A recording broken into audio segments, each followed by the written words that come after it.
Equipment और लड़ाई में इस्तेमाल होने वाला लॉजिस्टिक वो बदलाव के दौर से गुजरता है और भारत उससे पीछे नहीं है। दो खास मेहमान मेरे साथ इस वक्त जुड़ रहे हैं जिन्होंने सेना और रणनीतिक समीकरण को बहुत नजदीक से समझा है। मेजर जनरल रिटायर्ड राजन कोचर, डिफेंस एक्सपर्ट के तौर पर। राजन सर, बहुत स्वागत है, आपने इस प्रोग्राम के लिए समय निकाला। और कमांडर रिटायर्ड भूषण दीवान मेरे साथ, पूर्व नौसेना अधिकारी, मेरे साथ जुड़ गए। सबसे पहले मेजर जनरल राजन कोचर, आपका रुख करते हुए ब्रह्मोस से लैस, यानी ब्रह्मोस क्या है पाकिस्तान ज्यादा बेहतर अभी बता पाएगा, ब्रह्मोस से लैस ये स्टेल्थ फ्रिगेट तमाल कितना बड़ा गेम चेंजर होगा वेस्टर्न सेक्टर में, पश्चिमी कमान में? धन्यवाद राजीव जी, आपने मुझे इनवाइट किया इस डिस्कशन के लिए। स्ट्रैटेजिक पॉइंट ऑफ व्यू से अगर बात करें तो ये एक बहुत बड़ी कैपेबिलिटी हमारी अरेबियन सी में है, क्योंकि ये इसको नेवी का, इसको वेस्टर्न फ्लीट को मजबूत करता है और ख़ास तौर पे ये पाकिस्तान के क्षेत्र में इसको डिप्लॉय किया जाएगा। सितंबर में ये भारत पहुंचेगा इस कमाल, और ये जो इंद्र भगवान के तलवार के नाम पे बना हुआ ये जो सोर्ड है, इंद्र भगवान की सोर्ड को तमाल बोलते थे। तो अब इसकी जो कैपेबिलिटी आप इसको देखिए, इसमें वेपन प्लेटफॉर्म्स क्या क्या है, और आप जब इसके वेपन प्लेटफॉर्म्स देखेंगे, आपने ब्रह्मोस का जिक्र किया, और इसमें इसको आप टॉर्पीडोज हैं, और इसमें जो एयर डिफेंस आपका गन है, रॉकेट लॉन्चर्स हैं, और इसमें नेवल गन है 100 mm की, और इसमें एक हेलीकॉप्टर भी हमेशा इसको डेक पे आप उसको रख सकते हैं। और जो ये इसका एंड्योरेंस है, आप देखिए, नेवी जब एक अपने आप को शक्तिशाली तब उसको मानती है जब नेवी बियॉन्ड विजुअल रेंज से दुश्मन की टारगेट्स को उड़ा सके। तो आज इसके पास ऐसे ऐसे वेपन सिस्टम है जो बियॉन्ड विजुअल रेंज, जैसे अगर मैं ब्रह्मोस की बात करूं तो 300 से ज़्यादा किलोमीटर दूर आपको इसको दिखाई भी नहीं देगा, उस टारगेट को ये वार करेगी। दूसरी इंपॉर्टेंट जो इस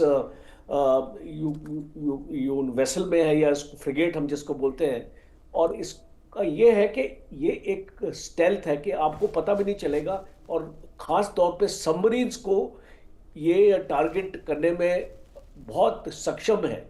और आने वाली लड़ाई आप जानते हैं, अगर एक नेवी की होती है तो उसमें सबमरीन वॉरफेयर बहुत इंपॉर्टेंट हो जाता है। और हमने 1971 में भी देखा था जब हमने INS खुखरी को मारा था उनकी। तो आप जो ये एक वेपन प्लेटफॉर्म आपने ले लिया है, और जिसमें 33% आपके अपने सिस्टम्स हैं, और ख़ासियत ये है कि ये एक लास्ट हम इसको इंपोर्ट करेंगे। इसके बाद भारतीय इस नेवी में कोई भी इंपोर्ट शिप्स का नहीं होगा। और आपकी जानकारी के लिए, आज की डेट में जितने हमारे शिपयार्ड्स हैं, वहाँ पे 60 शिप बिल्डिंग प्रोग्राम्स आपके चल रहे हैं। इसका मतलब आपकी जो 60 आपके फ्रिगेट्स, कॉर्वेट्स, आपकी वॉरशिप्स आपकी मैन्युफैक्चर हो रही है भारत में, और तकरीबन उनकी जो आपका इंडिजिनस कंटेंट होगा वो आपका 70 से 75% का इंडिजिनस कंटेंट होगा। कई जगह तो ये भी बोला जा रहा है कि 80% से भी ज़्यादा इंडिजिनस होगा। तो अगर आप हम आत्मनिर्भर भारत की बात करते हैं, और खास तौर पे मैं नेवी को कॉम्प्लीमेंट करना चाहता हूँ, बिकॉज एयरफोर्स और आर्मी नेवी का मुकाबला नहीं कर सकी इस क्षेत्र में।